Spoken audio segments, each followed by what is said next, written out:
امریکہ سے ممکنہ ڈیل اور جنگ بندی کی امید پر ایران کے انقلاب اسکوائر پر شہریوں کی بڑی تعداد جمع ہو گئی۔ امریکی اور اسرائیل کے خلاف نعروں میں مظاہرین نے اپنی حکومت سے اظہار یکجہتی کیا۔ شرکاء نے ہاتھوں میں سپریم لیڈر کی تصاویر اور ایرانی پرچم اٹھا کر پرجوش نعرے لگائے۔ مظاہرین کا کہنا تھا کہ وہ امریکہ پر کبھی بھروسہ نہیں کر سکتے۔ ایران کی افزودہ یورینیم ایران کی ملکیت ہے اور وہ کسی اور ملک کے حوالے نہیں کی جا سکتی۔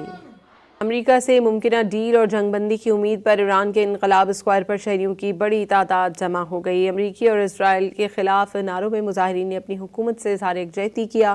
شرکاء نے ہاتھوں میں سپریم لیڈر کی تصاویر اور ایرانی پرچم اٹھا کر پرجوش نعرے لگائے۔ مظاہرین کا کہنا تھا کہ وہ امریکہ پر کبھی بھروسہ نہیں کر سکتے۔ ایران کی افزودہ یورینیم ایران کی ملکیت ہے اور وہ کسی اور ملک کے حوالے نہیں کی جا سکتی۔ امریکہ سے ممکنہ ڈیل اور جنگ بندی کی امید پر ایران کے انقلاب اسکوائر پر شہریوں کی بڑی تعداد جمع ہو گئی۔ امریکی اور اسرائیل کے خلاف نعروں میں مظاہرین نے اپنی حکومت سے اظہار یکجہتی کیا۔ شرکاء نے ہاتھوں میں سپریم لیڈر کی تصاویر اور ایرانی پرچم اٹھا کر پرجوش نعرے لگائے۔ مظاہرین کا کہنا تھا کہ وہ امریکہ پر کبھی بھروسہ نہیں کر سکتے۔ ایران کی افزودہ یورینیم ایران کی ملکیت ہے اور وہ کسی اور ملک کے حوالے نہیں کی جا سکتی۔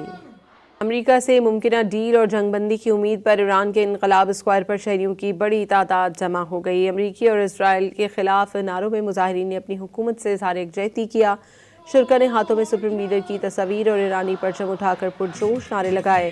مظاہرین کا کہنا تھا کہ وہ امریکہ پر کبھی بھروسہ نہیں کر سکتے۔ ایران کی افزودہ یورینیم ایران کی ملکیت ہے اور وہ کسی اور ملک کے حوالے نہیں کی جا سکتی۔